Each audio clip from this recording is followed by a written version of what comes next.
Kim Jong Un, एक ऐसा नाम जो दुनिया का सबसे यंगेस्ट लीडर तो है ही, लेकिन उसके साथ ही अगर हम इसे दुनिया का सबसे सन की लीडर भी कहें तो यह कुछ गलत नहीं होगा, क्योंकि जो शख्स सत्ता पाने की लालच में अपने अंकल और भाई तक को मरवा दे, वो अपनी देश के जनता के साथ कैसा व्यवहार कर सकता है, इसका अंदाजा आप खुद ही लगा लीजिए। क्योंकि नॉर्थ कोरिया में लोग चूहे और कीड़े खाने को मजबूर हो जाते हैं। साथ ही यहाँ के नियम और देशों के मुकाबले बिल्कुल अलग हैं, जो कि लोगों को जीते जी ही मार देते हैं। और आज के इस वीडियो में भी हम इस सन की तानाशाह की पूरी कहानी जानेंगे कि किस तरह से किम जोंग उन अपने देश को दीमक की तरह खोखला करने में लगा हुआ है। तो दोस्तों, अगर शुरुआत की बात करें तो किम जोंग उन के दादाजी किम इल संग ने किम डायनेस्टी की शुरुआत की थी और अब उसका कार्यभार किम जोंग उन के कंधों पर है। हालांकि यह सिर्फ कहने की बात है, क्योंकि किम जोंग उन अपनी ठाट बाट और छोटी शान और शौकत दिखाने के अलावा अपने देश के लोगों के लिए कुछ नहीं करता। सबसे पहले तो किम जोंग उन ने सत्ता में आने के लिए कई सारे सुपीरियर ऑफिसर्स को मरवा दिया, और ये हर उस शख्स को जिंदा नहीं छोड़ता जो इसके और इसकी लीडर की कुर्सी के बीच में आता है, फिर चाहे वो इसके परिवार का ही कोई मेंबर क्यों ना हो।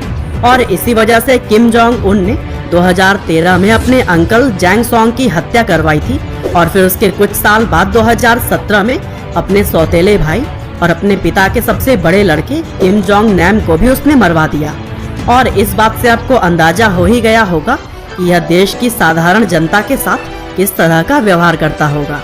हालांकि अभी भी अगर आपको अंदाजा नहीं लग पा रहा है तो कोई बात नहीं, आगे इस वीडियो में हम इसके कुछ और नमूने आपको दिखाने वाले हैं, जो कि आपको यह यकीन जरूर दिलवा देंगे कि किम जोंग उन को दुनिया का सबसे सन की लीडर क्यों कहा जाता है। तो दोस्तों, क्या आपको पता है कि नॉर्थ कोरिया के अंदर 3 जनरेशन रूल चलता है, यानी कि अगर किसी शख्स ने नॉर्थ कोरिया में रहकर देश के खिलाफ कुछ भी ऐसा किया जो कि वहाँ के नियम के विरुद्ध है, तो फिर न सिर्फ उस शख्स को बल्कि उसके आने वाली 3 पीढ़ियों को उस जुर्म की सजा भुगतनी पड़ सकती है।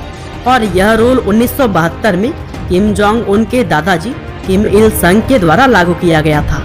और दोस्तों, सजा देने के दौरान भोली भाली जनता को लेबर कैंप में भेज दिया जाता है, और कुछ कैदियों को तो किम जोंग उन की पार्टी के ऑफिसर्स के घर में साफ सफाई से लेकर घर का सारा काम करने तक को मजबूर किया जाता है। और दोस्तों, लेबर कैंप के अंदर कैद किए गए कैदी पूरे हफ्ते हर दिन 12 घंटे तक कड़ी मेहनत करते हैं।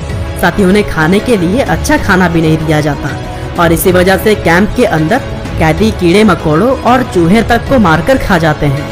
और इतना ही नहीं, लेबर कैंप में रेप से लेकर टॉर्चर करने तक की ऐसी चीजें घटित होती हैं जिन्हें शब्दों में बयां कर पाना मुश्किल है।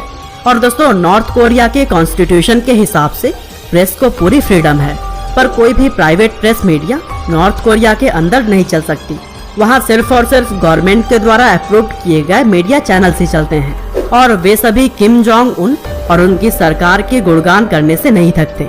ऊपर से वहाँ पर आपको एंटरटेनमेंट के लिए कुछ गिने चुने चैनल्स ही मिलेंगे, और वो भी लोकल के ही। बाहर के तो सभी चैनल्स ही वहाँ पर बैन हैं। और दोस्तों, बाहर से कांटेक्ट किसी भी माध्यम से किम जोंग उन इसलिए नहीं रखने देता क्योंकि वह चाहता है कि लोग यह ना जान पाए कि दुनिया में आखिर चल क्या रहा है।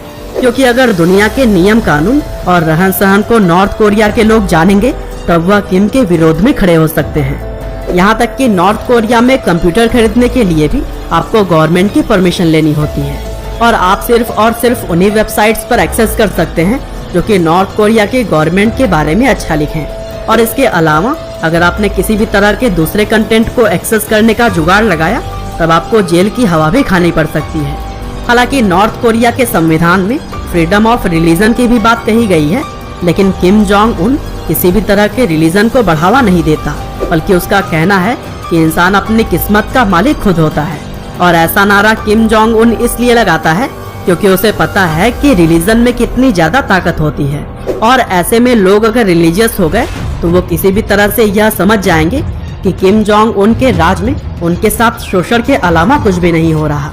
वैसे यहाँ के बहुत सारे लोग यह बात अभी भी बहुत अच्छे से जानते हैं, और इसीलिए कई सारे लोग किम जोंग उन के आतंक से बाहर निकलने की पूरी कोशिश करते हैं। और दोस्तों, वे लोग गैर कानूनी तरीके से ही भाग सकते हैं, क्योंकि वहाँ पर किसी को भी देश से बाहर जाने के लिए गवर्नमेंट की परमिशन लेनी होती है। और दोस्तों, यहाँ के सरकार से परमिशन मिलनी मुश्किल ही नहीं बल्कि नामुमकिन है।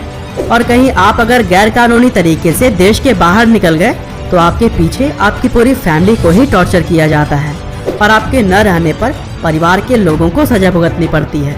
यहाँ तक कि अगर कोई महिला नॉर्थ कोरिया से भाग गई और दूसरे देश में जाकर वह प्रेग्नेंट हो गई तो फिर उसके बच्चे को या तो मार दिया जाता है या फिर उसका अबॉर्शन करवा दिया जाता है। लेकिन उस महिला को वापस नॉर्थ कोरिया जरूर ही लेकर आया जाता है ताकि कोई भी दोबारा नॉर्थ कोरिया से भागने की हिम्मत न कर सके।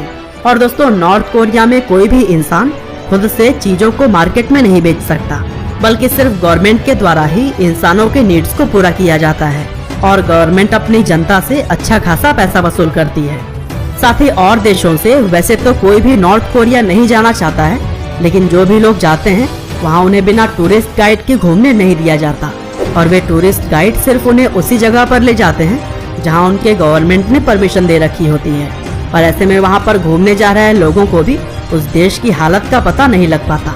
लेकिन सच तो यह है कि नॉर्थ कोरिया के अंदर 40% से ज्यादा लोग कुपोषण का शिकार हैं और इतनी बुरी हालत का जिम्मेदार वहाँ की सरकार है। हालांकि सिर्फ अपने देश में ही नहीं बल्कि किम और भी देशों से पंगे लेता रहता है, यहाँ तक कि वह अपने दुश्मन देशों को न्यूक्लियर बम फेंकने की भी धमकी देता है। और यही वजह है कि आज के समय किम जोंग उन सबसे बड़ा तानाशाह कहा जाता है।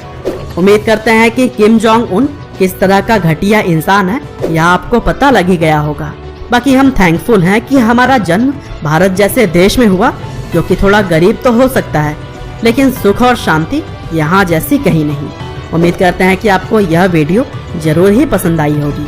और दोस्तों, इसी तरह की इन्फॉर्मेटिव वीडियोस के लिए कृपया लाइव हिंदी को सब्सक्राइब करें, साथ ही बेल आइकन को भी दबाना ना भूलिएगा।